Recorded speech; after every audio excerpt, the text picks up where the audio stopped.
Hello everyone. तर काल आपण रसशास्त्राचा कल्पना निर्माण 3 नावाचा अध्याय स्टार्ट केलेला आहे. त्याच्यामध्ये पहिल्यांदा आपण शर्करा कल्पना पाहिली आहे. आता आज आपण गुणपाक कल्पना पाहणार आहोत. तर गुणपाक कल्पनेमध्ये काय काय सांगितलं बघा. पहिल्यांदा निर्माण विधीमध्ये काय, तर गुणपाक हा अवलेह कल्पनेप्रमाणे तयार करतात गुळपाकाला. त्यामध्ये गुळ आवश्यकतेप्रमाणे क्वाथ किंवा पाण्यामध्ये टाकतात व गुळपाकाचे लक्षण येऊपर्यंत पाक करतात, म्हणजे चालून देतात.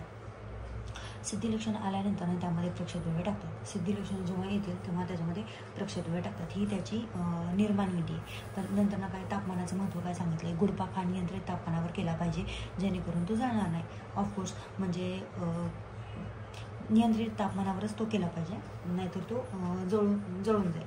आता प्रिकॉशन्स काय घ्यायचे आहेत, तर पाक करते वेळी त्याला ढवळले पाहिजे, हलवले पाहिजे.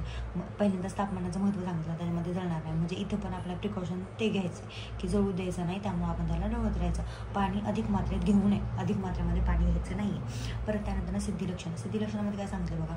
जेव्हा गुळ जलपूर्ण पात्रात टाकतात तेव्हा तो न पसरता पाणी खाली बसतो. ऑफकोर्स आपण पण नाही का, पाणी घेतलं आणि त्याच्यामध्ये गुळ टाकला तर तो पसरेल का, नाही पसरणार, तो खाली जाऊन बसणार. आणि त्यानंतर काय, पाकाचे लक्षण आल्यानंतर गुळ दारवीला लिपतो, म्हणजे चिकटू लागतो व तार बनायला सुरुवात होते. जेव्हा पाकाचं लक्षण आल्यानंतर गुळ काय होईल, ती जी दारवी घेतली आपण त्याला तो चिपकू लागेल आणि तार बनायला सुरुवात होते. चांगल्या प्रकारे गुळपाक झाल्यानंतर 2 बोटांमध्ये घेऊन मर्दन केल्यावर तो चिकटत नाही आणि स्पर्शाला देखील चांगला वाटतो. आता जेव्हा गुळपाक झालाय त्याच्यानंतर आपण तो 2 बोटांमध्ये घेऊन मर्दन केलं तर तो आपल्या बोटाला चिकटणार नाही आणि स्पर्शाला देखील चांगला वाटतो. दाबल्यानंतर बोटाच्या रेषा त्यावर उमटतात. जेव्हा आपण त्याला दाबू तेव्हा आपल्या बोटावरच्या ज्या रेषा त्याच्यावर उमटते, त्याला चांगला गंध प्राप्त होतो. ही झाली आहे त्याची सिद्धी लक्षण. त्याच्यानंतर आपण संरक्षण आणि सविरेचा अवधी बघणार आहेत. तर त्याच्यामध्ये काय सांगितलं बघा, की गुळपाक हे अवलेहप्रमाणे तयार करतात, त्यांना डब्यात ठेवू शकतो. ऑफकोर्स आपण घरातला गुळ पण बघा डब्यामध्येच ठेवतो ना. तर मग काय सांगितलं की त्या संरक्षणामध्ये काय सांगितलं की तो डब्यात ठेवू शकतो. या कल्पनेची सविरता अवधी 3 वर्ष आहे. काल आपण शर्करा कल्पनेची सविरता अवधी बघितली, ती पण किती आहे, तर 3 वर्षाचं आहे. त्यानंतर आपण बघणार आहेत मणिभद्र गुळ. आता मणिभद्र गुळाचे जे घटक द्रव्य आहेत आपले याच्यामध्येच कन्फ्युजन होऊन जातं, म्हणजे आपल्या लक्षात राहत नाहीत. आणि आता तर सेकंड पेपरला पण भरपूर रस आहेत ज्याच्यात की आपल्याला प्रत्येकाचे घटकद्रव्य लक्षात ठेवायचे. तर प्रत्येकाचं जो काही रस असेल किंवा आता हे मणिभद्र गुळ, तर ह्या प्रत्येक घटकद्रव्याची एक ट्रिक बनवून घ्यायची आणि मग ती लक्षात ठेवली की बरोबर घटकद्रव्य आठवतील. आता इथं घटकद्रव्य काय काय सांगितलं बघा. विडंगसार, आमलकी, हरितकी, कुंभ आणि गुळ. आता ह्याची ट्रिक काय आहे, तर आमलकी आणि हरितकी नावाच्या 2 बहिणी आहेत आणि त्या कुंभ, आत्ताच कुंभमेळा झाला बघा, तर त्या दोघी कुंभला गेल्यात गुळ घेऊन. म्हणजे त्यांनी खाण्यासाठी काय घेतलंय, तर गुळ सोबत घेतलंय. पण आता बघा 2 बहिणीलाच आपल्या घरची लावतील का, बाहेर कुठं नाही लावणार. तर त्यांच्यासोबत कोण जाणार, त्यांचा भैया. मग विडंगसार हा त्यांचा भाऊ आहे आणि तो आमलकी हरतकीसोबत कुंभला गेलाय गुळ घेऊन. तर मणिभद्र गुडमध्ये काय काय सांगितलं बघा. विडंगसार, आमलकी, हरतकी, कुंभ आणि गुळ. मग आपण अशी ट्रिक बनवली की घटकद्रव्य आपल्याला लक्षात राहून जातील. आता त्याचं प्रमाण लक्षात ठेवायला लागेल. विडंगसार 48 ग्राम घ्यायचा आहे, कुंभ 154 ग्राम आणि गुळ 576 ग्राम. आता यंत्र आणि उपकरणं काय काय, पातेलं, चारी, परत अजून चमचा, पाणी, अजून इत्यादी. आता निर्माण विधीमध्ये काय काय सांगितलं बघा. आता पातेल्यात आवश्यकतेनुसार पाणी घेऊन त्यात गुळ टाकतात. आता पातेल्यात काय करायचं, पहिल्यांदा आवश्यकतेनुसार पाणी घ्यायचं आणि त्याच्यामध्ये गुळ टाकायचा. त्यानंतर अवलेह सिद्धी लक्षणं किंवा गुळपाक लक्षणं येऊपर्यंत अग्नीवर पाक करायचं.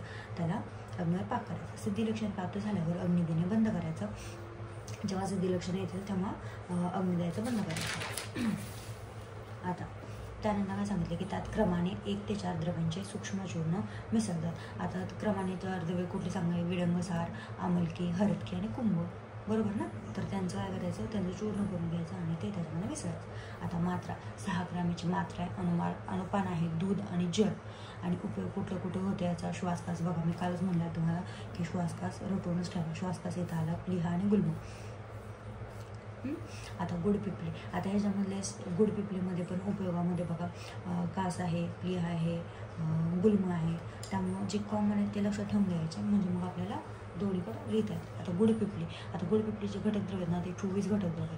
तर ह्याची पण एक ट्रिक बनवायची. आता ती तुम्ही बनवा, तरी पण मी एक थोडक्यात सांगून देते की आता विडंग, इथं पण विडंग. आता ह्या मरीच, शुंठी आणि पिपळी, म्हणजे जे आपले मरीच, शुंठी आणि पिपळी आहे, तर ह्या 3 मैत्रिणी आहेत आणि हा विडंग हे मित्रमैत्रिणी आहेत, ज्यांना की नाही का काय ते समुद्र बघायला गेलेत बघा, समुद्र बघायला गेलेत तर तेव्हा समुद्राच्या ठिकाणी नाही का गजपिपली आणि उपगजविका नावाचे 2 चित्रकार आहेत आणि त्यांनी काय केले, चित्र काढले. चित्र कशाचं, समुद्र फेन म्हणजे समुद्रामध्ये एक फॅनचं चित्र काढलं. तर मग त्याच्यामध्ये काय सांगितलं, आता समुद्रामध्ये काय काय असतं, लवण असतं, क्षार असतं. तर 5 प्रकारचे लवण आहेत, सवर्चल लवण, सैंधव लवण, वेड लवण, सामुद्र लवण आणि औदभेद लवण. 5 प्रकारचे लवण आहेत आणि क्षार, स्वर्जिक क्षार, य क्षार, परत त्याच्यानंतर तालू पुष्पोद्भव क्षार, कृष्णमांड क्षार, उपमार्ग क्षार आणि चिलवा क्षार, असे 6 प्रकारचे क्षार आहेत. आता आपण आणि जे बाकीचे राहिलेत तर ते तुम्ही थोडंसं, आता गुड पिपली नावातच गुड आणि पिपली आहे बघा, म्हणून पिपली घ्यायची 22 भाग आणि गुड किती घ्यायचा आहे, पुराण गुड घ्यायचा आहे, तो आहे 44 भाग आणि बाकीचे सगळे 1 भाग घ्यायचे. आता आपल्या जी ट्रिक सांगितलं तर त्याच्यामध्ये काय नाही आलं आहे, कुष्ट एक नाही आलं आहे, हिंग एक नाही आलं आहे आणि अजून टंकण एक नाही आलं आहे, बाकीचे सगळे बहुतेक तर आलेतच. असं सांगायचं की अशी स्टोरी लक्षात ठेवायची. स्टोरीमध्ये आपण काय सांगितलं की विडंग, मरी, शून्य आणि पिपळी हे मित्रमैत्रिणी कुठे गेले तर समुद्र बघायला गेले. समुद्राच्या ठिकाणी कोण होतं तर 2 चित्रकार होते, गजपिपली आणि उपगजविका नावाचे 2 चित्रकार होते. त्यांनी चित्र काढले, कुठलं तर समुद्रामधील फॅनचं चित्र काढले. तर समुद्रामध्ये काय काय असतं, लवण आणि क्षार असतं, 5 प्रकारचे लवण आणि 6 प्रकारचे क्षार आहेत. मग ते त्यानुसार त्याची घटकद्रव्ये लक्षात ठेवायची. आता निर्माणविधीमध्ये काय सांगितलं की क्रमाने 1 ते 23 सगळ्या द्रव्यांचे सूक्ष्म चूर्ण आणि गुडला मोटार आणि पिस्टलच्या मदतीने एक समान मिश्रण होमोजेनियस मिक्सचर बनवावे आणि यालाच गुडपिपली म्हणतात. म्हणजे जे सगळी घटकद्रव्ये सूक्ष्म चूर्ण करून घ्यायचं आहे आणि गुड टाकून त्याच्यामध्ये मोटार आणि पिस्टलच्या सहाय्याने त्याला एक समान होमोजेनियस मिक्सचर बनवून घ्यायचं आहे, त्यालाच गुडपिपली म्हणतात. किती साधं आणि सिंपल आहे. त्यानंतर काय सांगितलं बघा, मात्रा 6 ते 12 ग्राम मात्रा सांगितले. अनुपान जल आणि दूध सेम वर सांगितले तेच अनुपान आहे आणि उपयोगामध्ये पण बघा, तर वर काय सांगितलं होतं, श्वास पास प्लिहा गुल्म हे म्हणलं मी तुम्हाला. तर इथं काय सांगितलं बघा, इथं आहे गुल्म आला आहे, कास आला आहे आणि हे 2 तर आल्यात, गुल्म आणि कास. परत अजून काय आलं बघा, प्लिहा पण आला, हे बघा प्लिहा. म्हणजे वरचे जे 3 आहेत ते 3 कॉमन आहेत. लहान मुलांमध्ये हे आपण लक्षात ठेवू शकतो, गुडपिपली आपण लहान मुलांसाठी हितकर आहे म्हणून आपण त्याच्यामध्ये देतो. झालं, मग ही संपली गुडपिपली. आता बघा, आपण जी गुडपिपली घेतली आहे तर ती पूर्ण ब्ल्यूप्रिंटनुसार घेतली. आता जनरल प्रिपरेशन ऑफ मेथड आपण हे पाहिलं. त्यानंतर इम्पॉर्टन्स ऑफ टेम्परेचर पाहिलं, प्रिकॉशन्स पाहिले, कन्फर्मेटरी टेस्ट पाहिली. परत त्याच्यानंतर काय सांगितलं, पॅकिंग आणि प्रिझर्वेशन ते पाहिलं, सेल्फ लाईफ विथ एक्झाम्पल आणि मणिभद्र गुड आणि गुडपिपली आपण हे सगळं पाहिलेलं आहे.